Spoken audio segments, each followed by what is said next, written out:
introduce yourself, Michael. No problem. My name is Michael Tucker. I'm one of the medical doctors with RegenLab. I've been with the company for about 5 years now.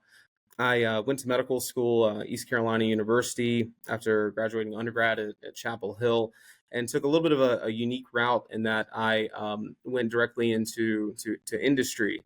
It was not something I was planning on continuing to do. I was planning on then going on to residency. I come from a family of physicians.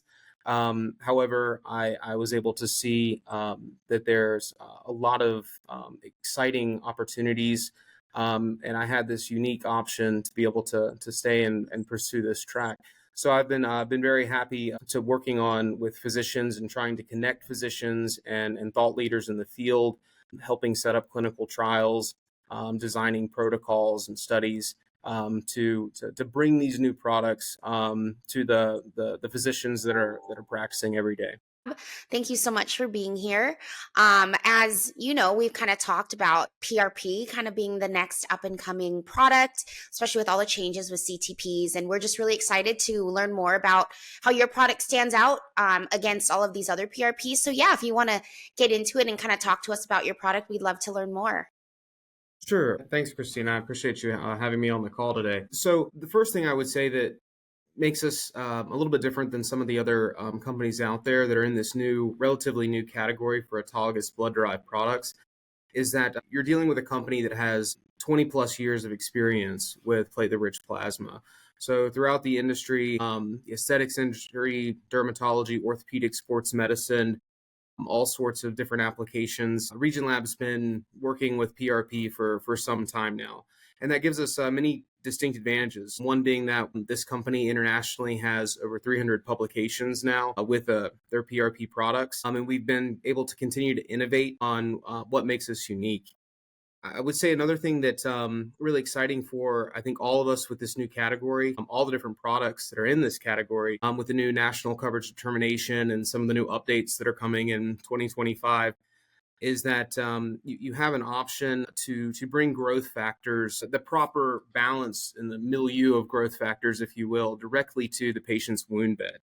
So as we all know, a lot of these chronic ulcers in patients that have diabetes, one of the hardest things is the poor circulation. And so these blood products can be almost a workaround in the sense that if blood's not able to, the growth factors are not able to reach the wound bed through the patient's own circulation, by drawing it from the patient's arm, processing it in some manner, coagulating it, and then being able to apply it directly to a wound bed, you're essentially supplying what that wound needs to go back into normal physiologic healing process. For RegenLab itself, a couple things that, again, make us quite unique in this category. The first would be that the way we process the patient's blood initially. So we use Regen thixotropic separation gel, and this is a way of fractionating the blood so you're able to increase the concentration of platelets and growth factors while simultaneously decreasing significantly the number of red blood cells and neutrophils. And with a lot of these wounds that are caught up in this chronic inflammatory state that we're trying to break out of, you're already dealing with this overabundance of neutrophils that are recruiting more neutrophils, and they're releasing reactive oxygen species that are destroying the growth factors that are needed for this wound to advance to the proliferative and remodeling stages. And so by having this very pure, concentrated PRP to begin with, that's, I would say, the first thing that makes us quite unique.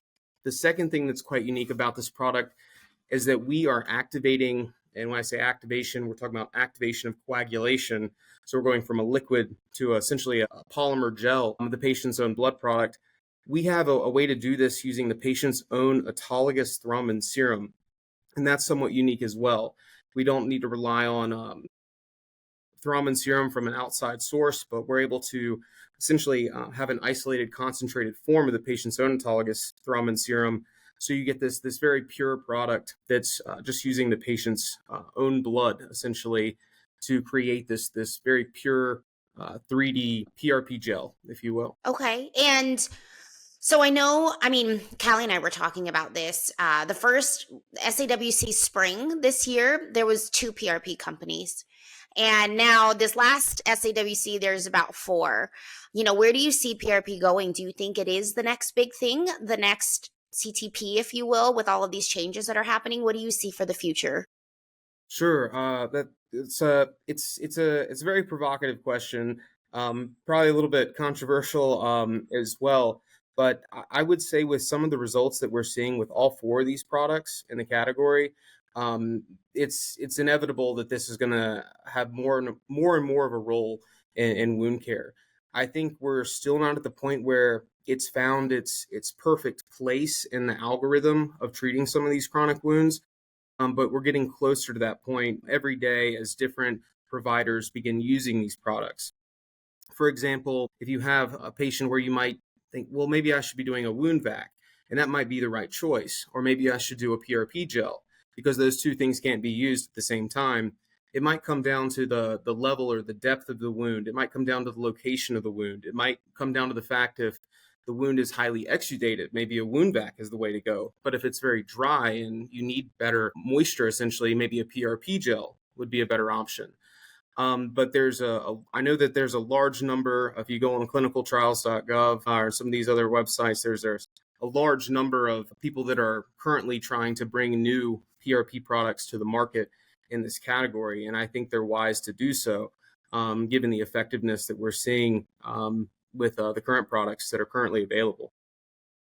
Yeah, I really liked your example, because I think, with any product, I don't think you can use only one product on a patient. It does come down to what is their medical history? What is their wound presenting like? I think as clinicians, we should be able to adapt and really face value of what is the wound showing us today and what do we need to do with it. I think that's really important, and not just kind of defaulting to one product and use it no matter what.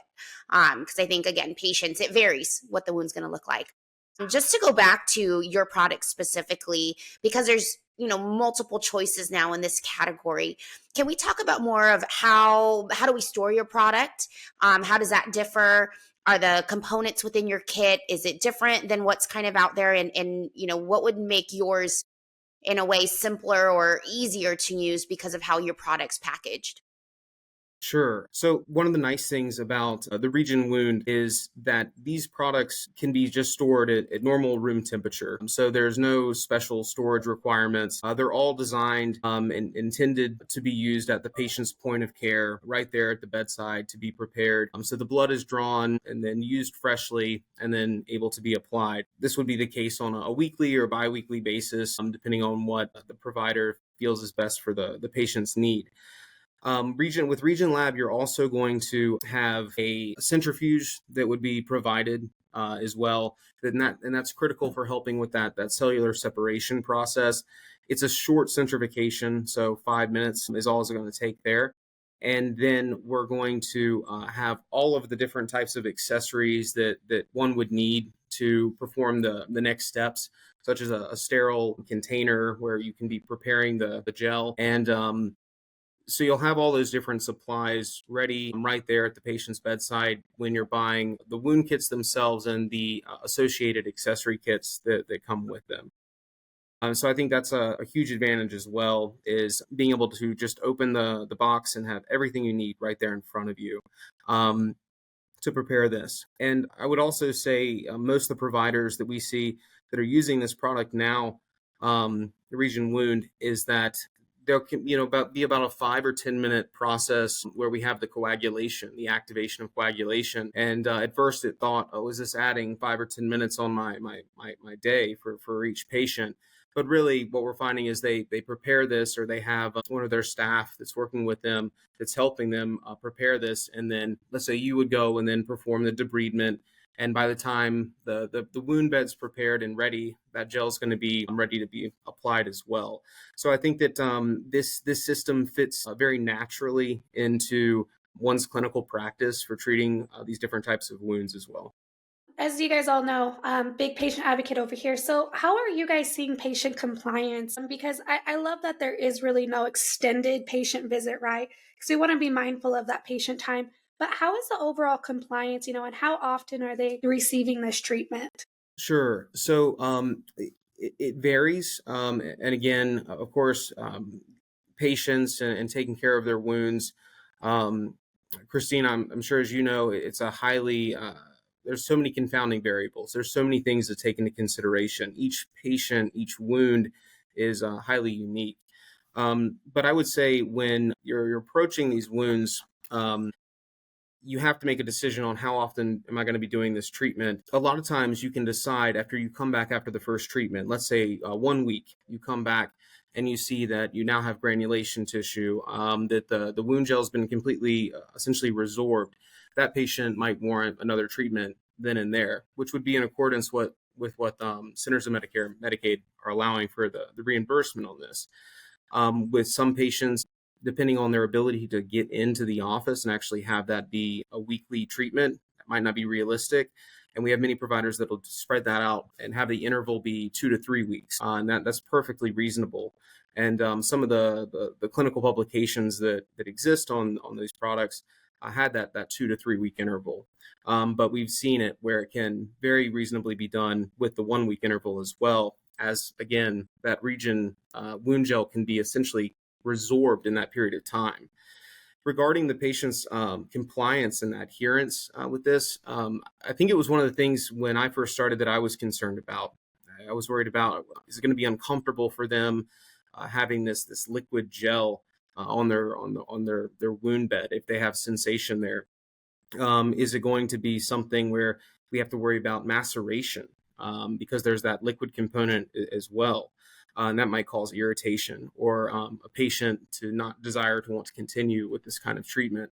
One of the things that's been pleasantly surprising is that the patients are doing very, very well. And we even had patients that might have a chronic discomfort associated with their wound that have come back and said within 24, 48 hours of having the wound gel on, they're not having as much irritation. So we're not seeing really incidents of where this is bothering them.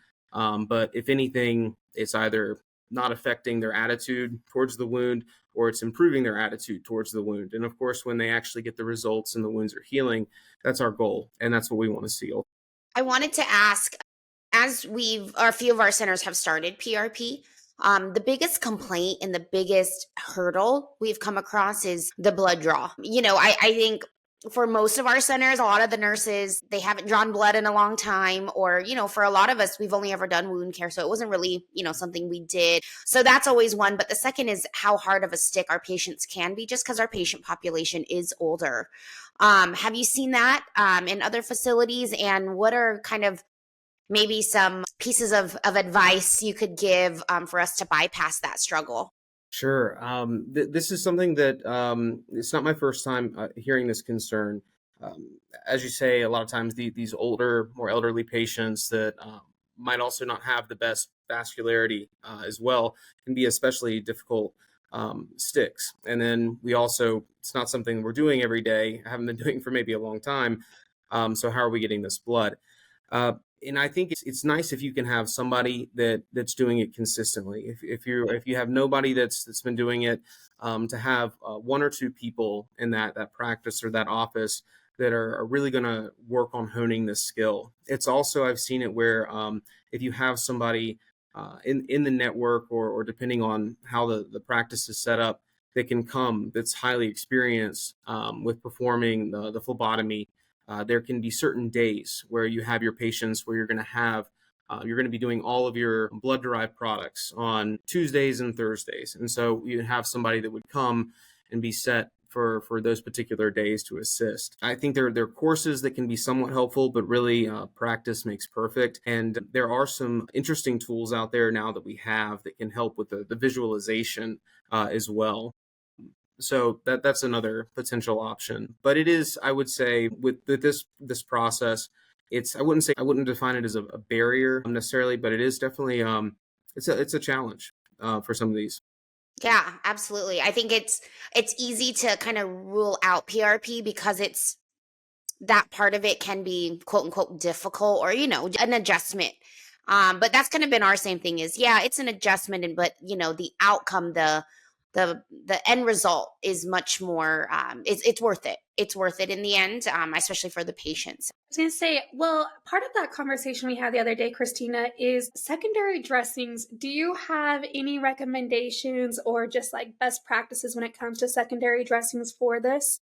Sure. So, and that's also going to vary by the different products, even within this category, because some products don't necessarily have to, and this will continue to be the trend as more products come out.